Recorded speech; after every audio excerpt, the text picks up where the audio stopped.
शिव महापुराण की जय, श्री रामचरितमानस की जय, भागवत भगवान की जय, गुरुदेव भगवान की जय, माता पिता की जय। हर हर महादेव।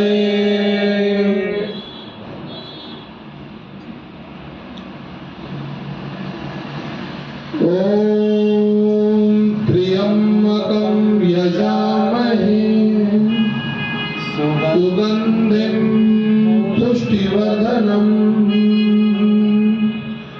उर्वारुकमिव बन्धनान् मृत्युमोक्षयमामृतम्।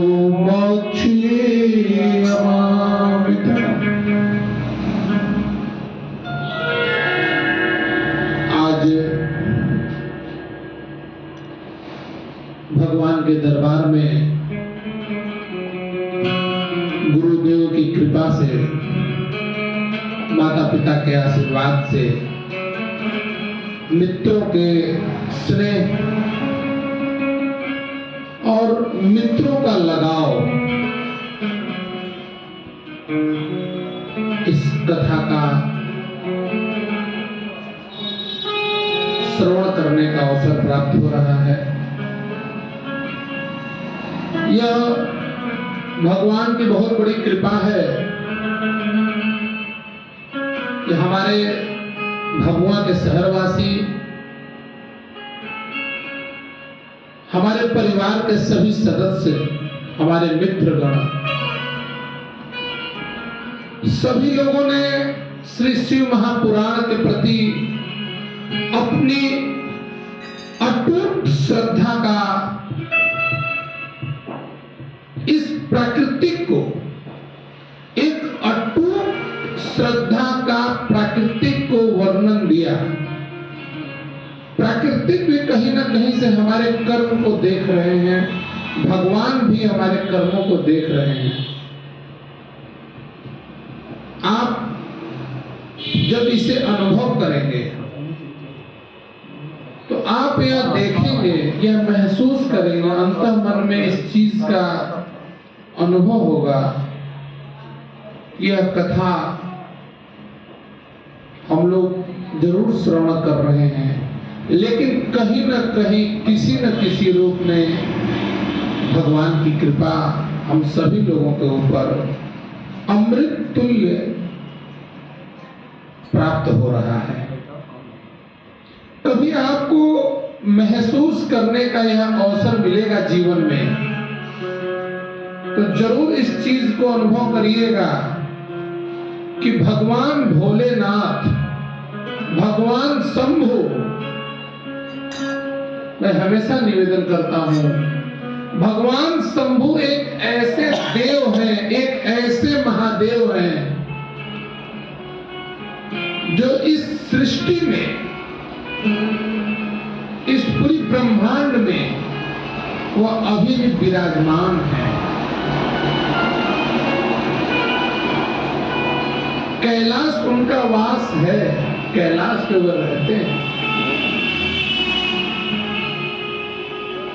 मैं निवेदन करूंगा आप लोगों से, गुरुदेव लोगों से, जो हम लोगों ने श्रवण करके माध्यम से महसूस किया है, भगवान भोलेनाथ कैलाश पे रहते हैं और उनकी जो पूरी व्यवस्था है अपने भक्तों के लिए हमेशा खुला दरबार है। आज हम लोग श्री शिव महापुराण कथा का तृतीय अध्याय, विशेश्वर संहिता का तृतीय अध्याय का अध्ययन करेंगे। इसमें सूत जी महाराज अपने शिष्यों के आग्रह पे, देखिए गुरु के मन में भगवान के प्रति जो भक्ति होती है ना,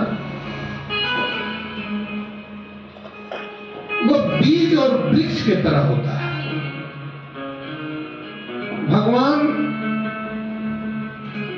वृक्ष है, वो वृक्ष वृक्ष के माध्यम से कई बीज उत्पन्न करते हैं, उस बीज के माध्यम से पुनः वृक्ष बनता है। यही गुरु का काम है। श्री शिव महापुराण में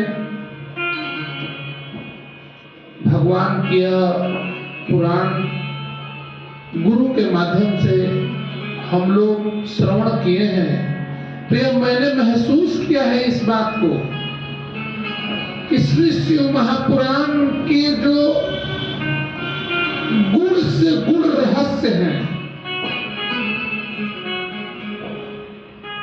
उस भगवान रूपी गुरु के पास किसी न किसी शिव तत्व के रूप में उनके पास वह उपलब्ध रहता है और वही शब्दों के माध्यम से शिष्यों को मिलता है। मैं बहुत आभारी हूं अपने गुरुदेव के कि गुरुदेव के मुखारविंद से हम लोगों ने शिव तत्व को महसूस किया। आइए हम लोग तृतीय अध्याय में सूत जी महाराज महर्षि लोगों को, महर्षि के निवेदन पे सूत जी महाराज श्री शिव महापुराण में विशेश्वर संहिता के तीसरे अध्याय में ये स्पष्ट रूप से बताते हैं, हे समस्त ऋषिगण, आप लोग वेद सार से उत्पन्न हुए श्री शिव महापुराण को सुने।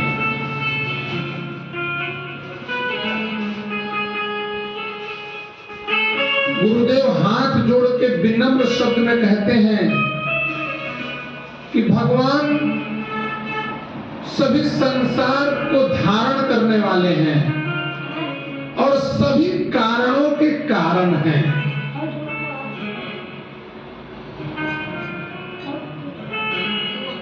शब्द को समझ में आया तो बड़ा अद्भुत है। सभी चीजों के कारण मैं आपको यहां निवेदन करना चाहूंगा। आप अपने परिवार में जन्म ले लिए, आप जब बहुत नजदीक से देखेंगे, अपने ध्यान दृष्टि से देखेंगे, तो आपको यह महसूस होगा कि हमारी कितनी जरूरत थी हमारे परिवार में।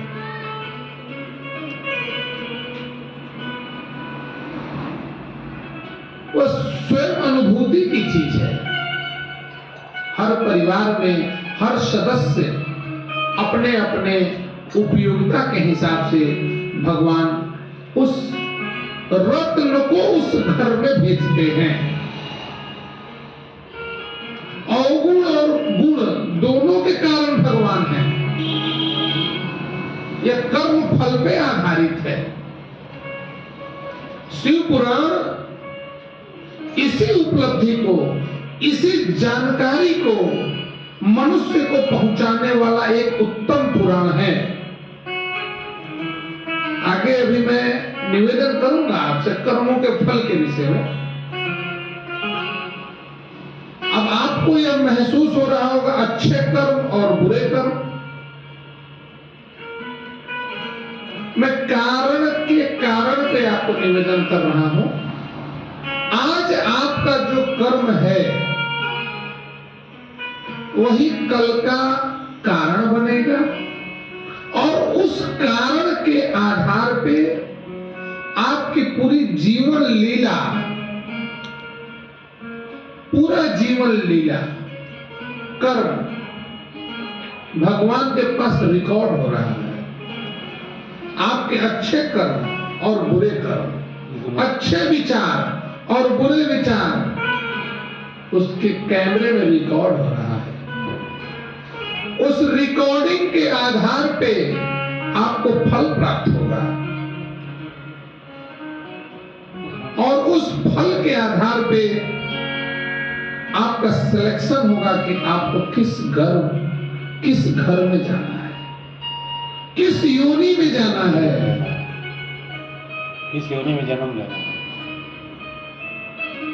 यह सारी चीजें आगे हम लोगों को अनुभव करने का अवसर प्राप्त होगा। अभी हम लोग कारण के कारण हैं महर्षि लोग पूछते हैं हमें किसका ध्यान कैसे करना चाहिए। आगे आता है वर्णन।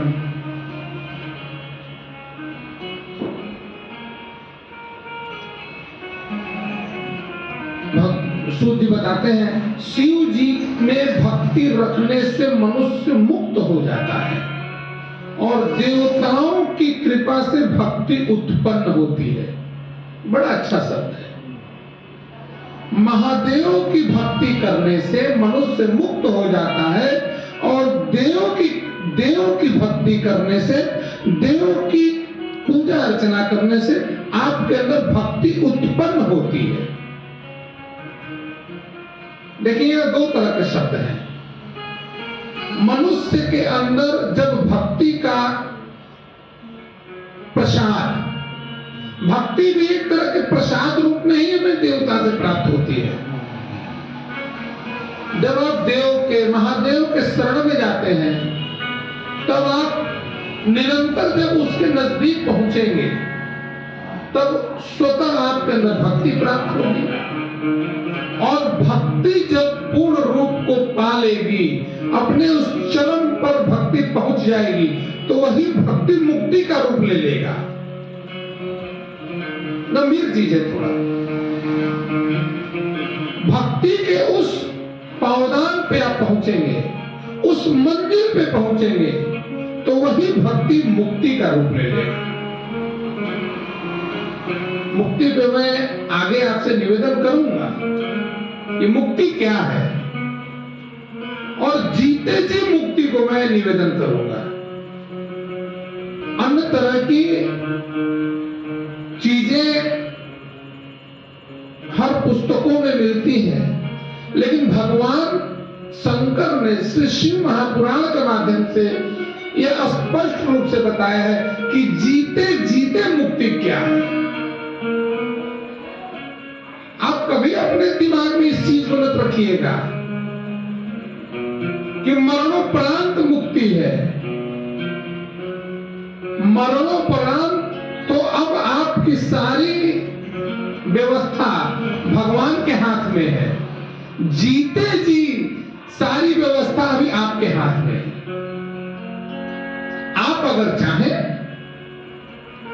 स्पष्ट शिव पुराण में बाबा ने लिखा है इस बात को कि महादेव में भक्ति रखने वाले मनुष्य मुक्त हो जाते हैं और देव में रुचि रखने वाले मनुष्य भक्ति को प्राप्त होते हैं। यह मैं निवेदन कर रहा हूं, यह पुराणों में यह बातें लिखी हुई हैं। आगे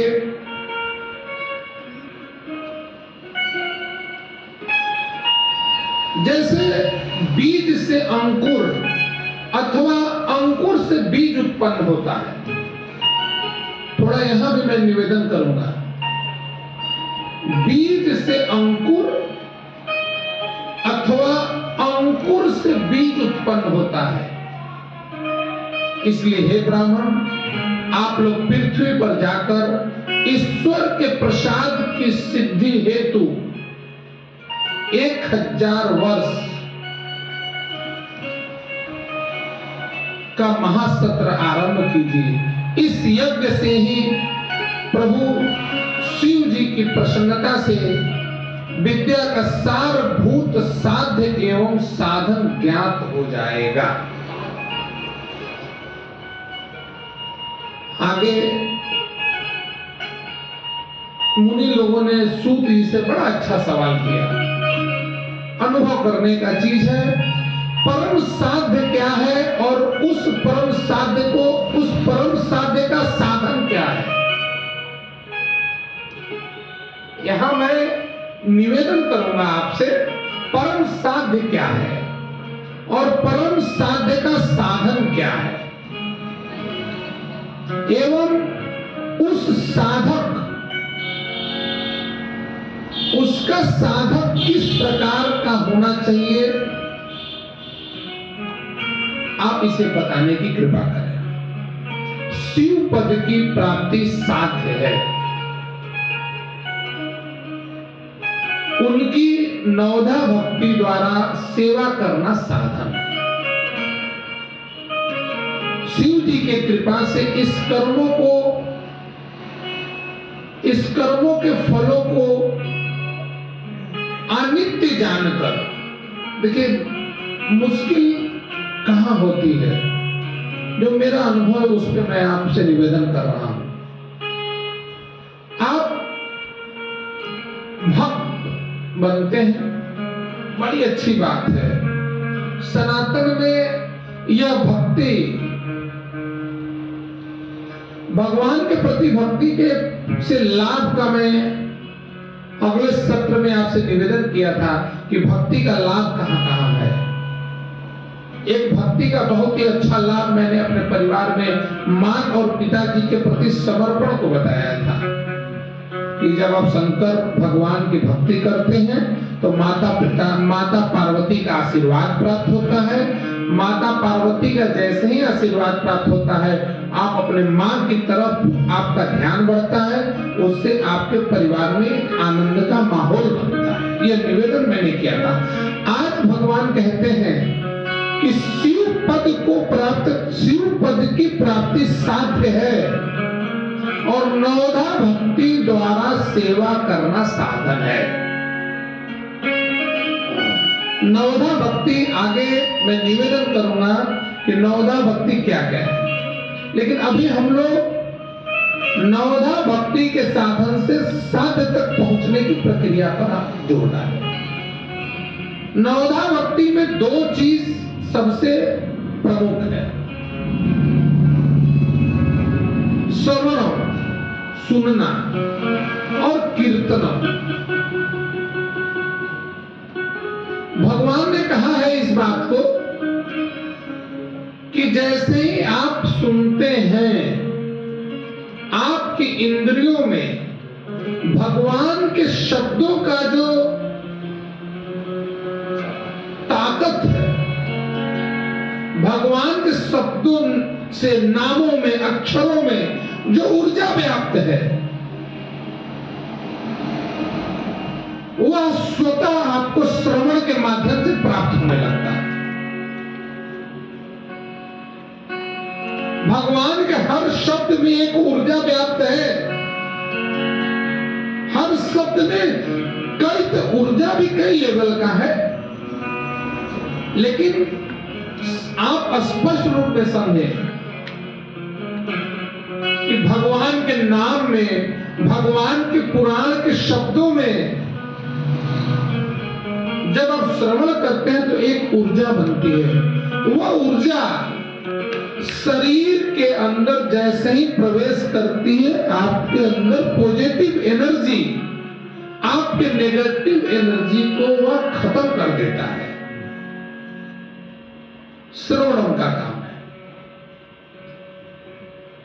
और सबसे मुख्य चीज है कि जब आप भगवान की कथा का श्रवण करते हैं तो आपकी रुचि भगवान की तरफ बढ़ती है, और भगवान की रुचि में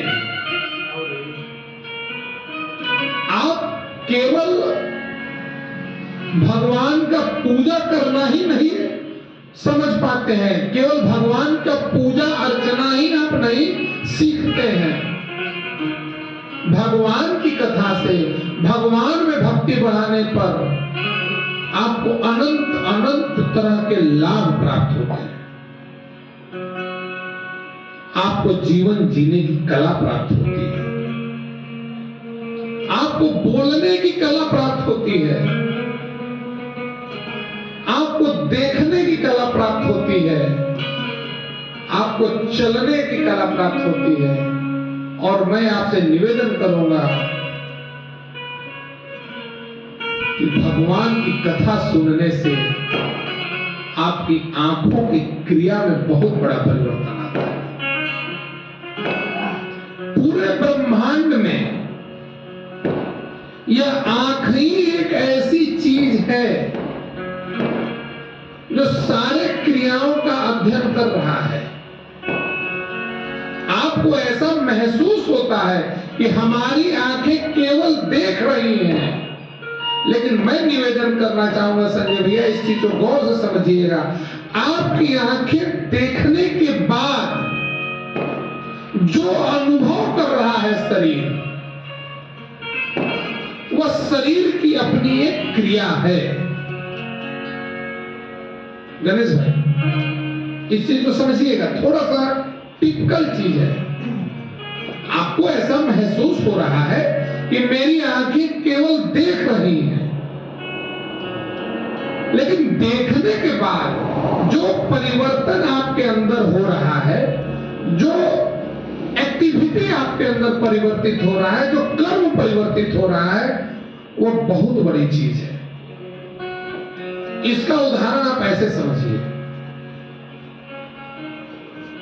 आप कभी किसी के घर से किसी बेटी की विदाई हो रही होती है, आप अनजान हैं,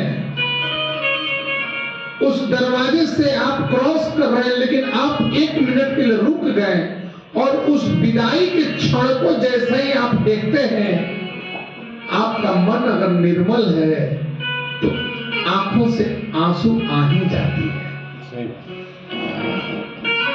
तो एक क्रिया घटित होता है।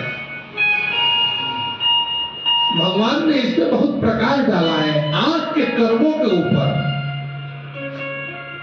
आंखों पर मैं आगे आपसे निवेदन करूंगा कि आंखों की जो बनावट है, आंखों की जो सेंसिटिविटी है, मतलब कि इसकी जो सूक्ष्म विज्ञान है,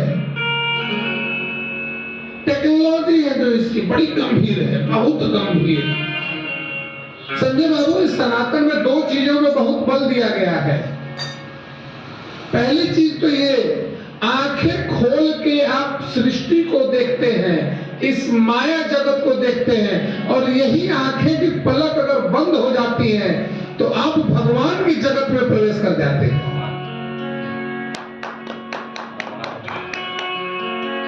शंकर की जो प्रक्रिया है, मैं उस पर निवेदन कर रहा हूं, आंखें खुली हुई हैं तो भगवान की जो ये सृष्टि भगवान का बना हुआ है, आप इस सृष्टि में प्रवेश कर जाते हैं। जो ये भगवान का पूरा माया,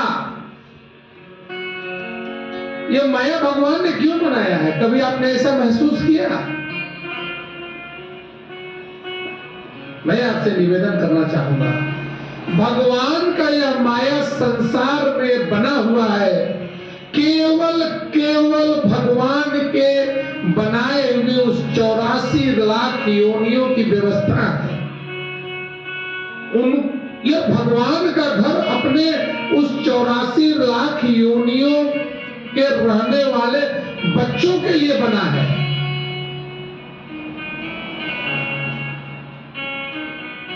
यह जो 84 लाख योनि में जो जीव जन्म लेते हैं, उनमें सभी लोगों को रहने की व्यवस्था है, खाने की व्यवस्था है, पीने की व्यवस्था है।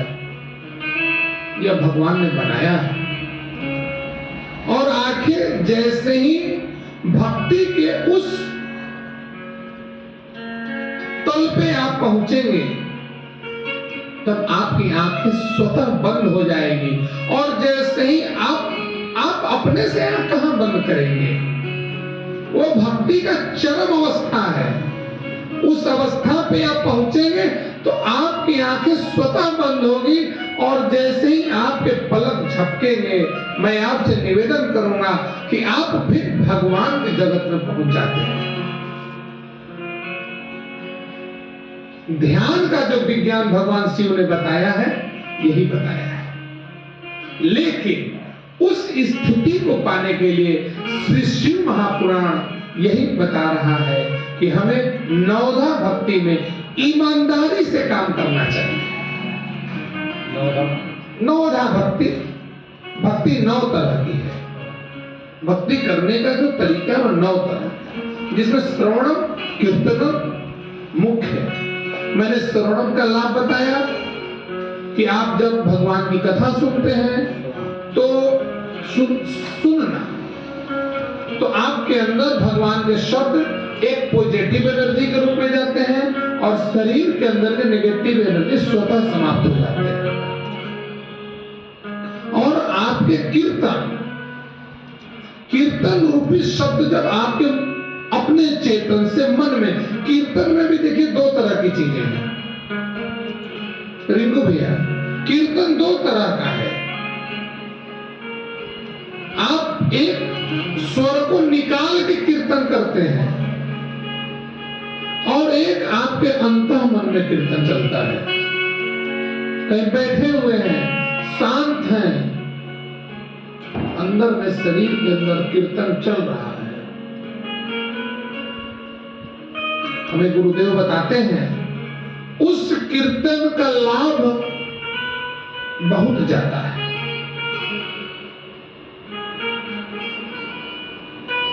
सांसों के माध्यम से आप कीर्तन करें। मैं आपसे निवेदन करना चाहूंगा, कभी अवसर मिले सुबह के समय में जब आप उठें तो जैसे आपकी सांसें चल रही हों, उस सांस के लय के माध्यम से आप महामंत्र को अंदर ले जाएं और स्वतः पूरे महामंत्र को श्वास के माध्यम से आप उसको निकालें। आपको एक अद्भुत आनंद का अनुभव होगा। आगे भगवान बताते हैं शिव पद की प्राप्ति साध्य है और नवदा भक्ति द्वारा सेवा करना साधन है। शिव जी के कृपा से इस कर्म के फलों को अनित्य जानकर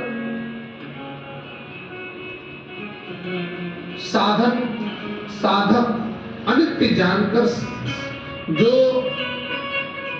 साधक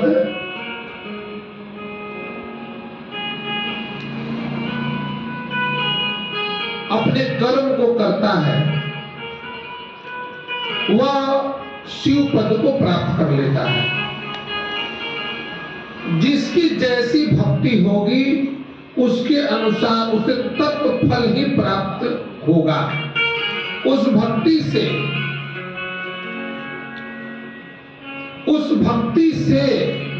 साधनों को श्री महादेव के अनेक प्रकार की स्पष्ट में लिखा हुआ है। भगवान की कृपा का भी कई सारे स्वरूप बताए गए। आपकी भक्ति किस तरह की है? प्रथम में देखिए, भक्ति में आज के कलयुग में मैंने निवेदन किया था स्वार्थपूर्ण हो गया है।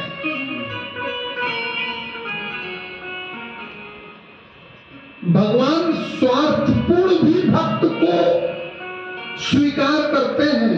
महादेव इतने निर्मल हैं।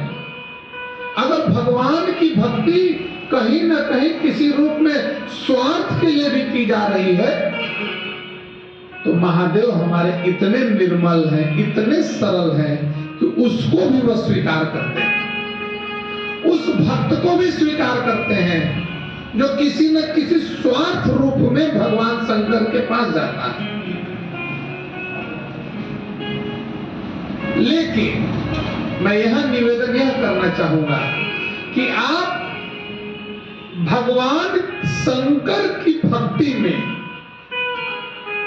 अंतर मन का कोई स्वार्थ न रखें। भगवान का प्रेम, भगवान से प्रेम निर्मल मन से करें। जब आप पूर्ण रूप से उसको समर्पित हो जाएंगे तो वह भी आपके एक स्वार्थ के लिए नहीं, आपके सभी स्वार्थ के लिए वो अपने दरवाजे खोल देंगे। शायद आप मेरी बात को समझ रहे हैं। मैं पुनः निवेदन कर रहा हूं, बहुत अच्छी लाइन मेरे को समझ में आई है, इसलिए मैं पुनः आप लोगों से निवेदन कर दे रहा हूं। बहुत लोग इस कलयुग में भगवान के दरबार पे, शंकर के जी के दरबार में, ठाकुर जी के दरबार में, हनुमान जी के दरबार में, राम जी के दरबार में कुछ स्वार्थ निहित स्वार्थ के लिए भक्ति करने जाते हैं। मैं निवेदन करना चाहूंगा कि आप अपने भक्ति में अपने स्वार्थ को न जोड़ें। सही बात। आप अपनी भक्ति में अपने समर्पण को जोड़े कि ठाकुर मैं आपके द्वार पे आया हूं, हमारे सारे ठोकरों को मिटा दो। ठाकुर हे भगवान मैं तेरे द्वार पे आया हूं, ठाकुर मेरे सारे ठोकरों को मिटा दो। कहीं का एक ठोकर जब आप उस ठाकुर जी के शरण में जाएंगे तो उसके पास तो ऐसी ताकत है कि आपकी जिंदगी में आने वाले सारे ठोकरों को मिटा देगा। राम सूरज जी इसीलिए तो उसको ठाकुर कहा गया है, इसीलिए तो उसको भगवान कहा गया। आप जरा सोचिए संजय बाबू, मैं इस तरह एक आनंद के भाव में एक परिभाषा मुझे याद आ गया, तो मैं आपसे निवेदन करूंगा। मेरा व्यवसाय दवा का है, इसलिए मैं दवा के रूप में ही एक चीज जो मैं अनुभव आया मैं जरूर बताना चाह रहा हूं। हम लोगों के पास कोई मरीज आता है तो हम लोग उसको एक दवा के माध्यम से उसके रोग को ठीक कर देते हैं, दवा के माध्यम से। लेकिन आप जब भोलेनाथ के पास पहुंचेंगे और आपके अंदर सरलता रहेगी, निर्मलता रहेगी, उसके प्रति प्रेम रहेगा, तो वह आपके सारे दुखों को खत्म कर देगा। आपकी ताकत एक जगह काम आई, आपने केवल रोग को ठीक किया, और जैसे ही आप भगवान के शरण में जाएंगे वो तो जीवन के सारे रोगों को खत्म करेगा। उसी का नाम भगवान है। ऐ ठाकुर मेरे जीवन के सारे ठोकरों को खत्म कर दो, और आपके अंदर भक्ति की भी वह ताकत होनी चाहिए, भक्ति की वह प्रकाष्ठा होनी चाहिए, भक्ति की वह ईमानदारी होनी चाहिए कि आप भी भगवान से कुछ कह सकें। और यह मजबूती कैसे आएगी? भगवान से भी कुछ कहने की मजबूती कैसे आएगी? मैं निवेदन करना चाहूंगा, यह मजबूती आपके स्वयं के अंदर है। संजय भाई, आप भगवान से किसी मजबूती के साथ यह कहें कि हमारे जीवन के सारे ठोकरों को खत्म करो, भगवान भी आपकी बातों को पूर्ण रूप से सुने। इसके लिए जानते हैं यह चीज आपके अंदर है, वह क्या है? निर्मल मन जन वही पाया। जिसका निर्मल मन होता है, जल की तरह होता है, स्वच्छ होता है, वही भगवान को समझ पाता है। और भगवान शंकर की व्यवस्था में भगवान निर्मल दिल के लोगों को बहुत पसंद करते हैं। भगवान को छलिया लोग नहीं पसंद है, उनको भी अनुभव हो जाता है। ऐसा ना हो कि मेरा कोई त्रिशूल लेकर भाग जाए, मेरा सोने का त्रिशूल, भाभी जी मेरे हीरे का कमंडल कोई छलिया लेके भाग न जाए, उसे कोई नाराजगी नहीं है। देखिए भगवान को कोई दिक्कत नहीं है, उसके पास हजारों त्रिशूल हैं, लेकिन आप उसके सोने के त्रिशूल और कमंडल को लेके भागेंगे ना तो कई सारे दुश्मन आपके पीछे लग जाएंगे। उसको तो डर इस बात की है कि हमारे कमंडल और त्रिशूलवा लेके भाग रहा है, कहीं इस माया में कोई उसको उससे छीनने के लिए उसका जान न ले बैठे। यह माया का चक्कर है। हर एक दूसरा आदमी एक दूसरे के प्रति परेशान है। तो भैया वह हाथ में शंकर जी का त्रिशूल देखा सोने का, तब तक 4 आदमी उसके पीछे दौड़ गए कि अब इससे उस त्रिशूल को छीनो। यह शंकर जी को दिक्कत नहीं है कि मेरा त्रिशूल गायब हो गया, दिक्कत तो उनको यह है कि मेरा एक भक्त चोटीला हो गया, चोटिल हो गया, बड़ा उसको दर्द होगा। इस दरबार में आया था, उसके पास अनुभव नहीं था। आहा, मेरे मन में जो बात आई, अंतरिक्ष जी इस चीज को थोड़ा सा समझिएगा, थोड़ा सा समझने का चीज है यह, हम लोगों के भी जीवन में बहुत काम आएगा यह चीज। अक्सर अब मैं देखता हूं सनातन में कई देवी देवताओं के कहीं मुकुट गायब हो जाते हैं, कहीं घड़ी घंटाल गायब हो जाते हैं, आंखें में से भैया मैं ये बताना चाहूंगा, ये कभी पचने लायक चीज नहीं है। कभी भी गणेश भाई, कभी भी अंत से अंत तक आपकी स्थिति खराब हो जाए, लेकिन भगवान के दरबार का एक चीज कभी उठाना नहीं चाहिए, क्योंकि वो उसकी संपत्ति है, आपकी संपत्ति नहीं है।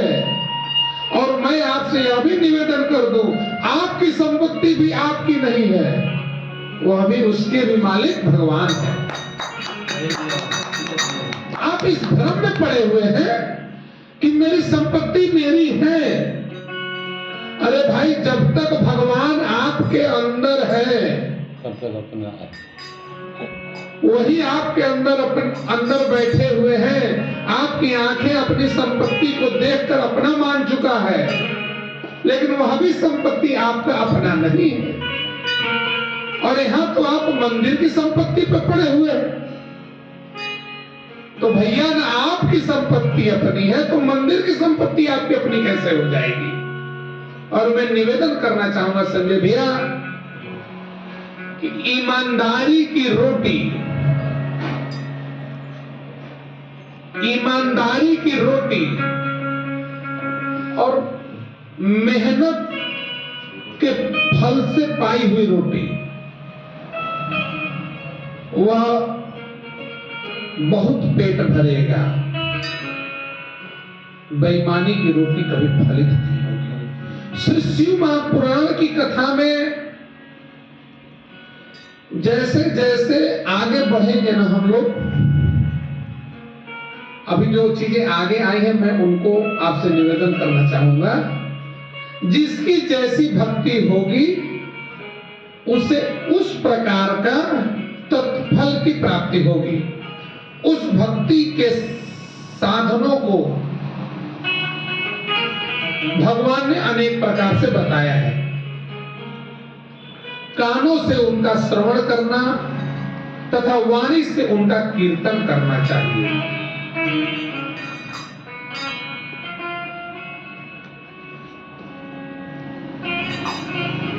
आप स्वार्थ साधन में लगे हुए महर्षि, इस महासाधन के द्वारा आप लोग साध तक पहुंच जाइएगा। मैंने जो बात बताया कि आप भक्ति के उस मंजिल तक पहुंचेंगे तो आप साध तक पहुंच जाएंगे। यहाँ पुराण के 3 अध्याय में स्पष्ट लिखा हुआ है, मैं वही लाइन आपको पढ़ रहा हूं। आप लोग साध तक पहुंच जाएंगे, जाइए। यद्यपि लोक में लोग, दोनों शब्द में समानता है लेकिन समझने का अंतर है भैया। लोक में लोग देखकर ही उसमें प्रविष्ट होते हैं, किंतु परमात्मा अप्रत्यक्ष है, इसलिए उसमें सुनकर प्रवृत्त होना चाहिए। मतलब उसको समझ बूझ के, भगवान को समझने का बहुत प्रकार है संजय बाबू। अभी हम लोग बच्चे हैं, हम लोग अपने बचपना के आधार पर भगवान की भक्ति को कर रहे हैं और हमें यह पूर्ण विश्वास है कि हम बच्चों की भक्ति इस दरबार में ईमानदारी से की हुई भक्ति भगवान को स्वीकार होती है। कई त्रुटियां हो रही हैं अभी, लेकिन अगर हम कोशिश भी नहीं करते, गणेश भाई, तो यह नहीं ही रह जाता। हम लोगों की यह कोशिश कुछ तो हमें प्रसाद देके जाएगा। आगे सूत जी महाराज बड़े ही स्पष्ट बताते हैं, उस परम तत्व का मनन, सवाल कर रहे हैं मुनिवर सूत जी से, उस परम तत्व का मनन और श्रवण किस प्रकार किया जाए तथा किस प्रकार से कीर्तन करना चाहिए, आप इसे विस्तृत रूप में हमें बताइए। आगे हम लोग अगले बृहस्पतिवार को चतुर्थ अध्याय का अध्ययन करेंगे। आज हम लोग थोड़ा इस शादी विवाह के मौसम में थोड़ी लेट हैं, इसके लिए हम आपसे भी क्षमा मांगते हैं और भगवान से भी क्षमा मांगते हैं। 11 बजे रात तक हम लोगों के लिए उनको भी जगह पर रहना पड़ता। सही बात। और हम भक्तों से भी निवेदन करेंगे, आज हमारी संजय भाभी, हमारी धर्मपत्नी, गप्पू भाई, अंतरिक्ष भाई, राम सूरत भाई, संजय भैया, गणेश भाई, रिंकू भाई, टुटुल मामा जी के छोटे लड़के भोला मामा, आज इस भगवान के इस पासन श्री शिव महापुराण कथा में सभी लोगों ने आनंद पूर्वक श्रवण किया। आप लोगों ने अपने जीवन का कीमती समय इस श्री शिव महापुराण में दिया। भगवान से मैं यही निवेदन करूंगा कि आपकी कीमतों का फल हे भोलेनाथ जरूर हमें प्रदान करिएगा। संजय भाई, बिल्कुल। दिन भर लोग काम करने के बाद, अपने कर्म को करने के बाद आपके दरबार में हाजिरी लगाते हैं और हम आपसे यही निवेदन करेंगे कि आप हमारे भक्ति को स्वीकार करें। हरे कृष्णा कृष्णा कृष्णा कृष्णा हरे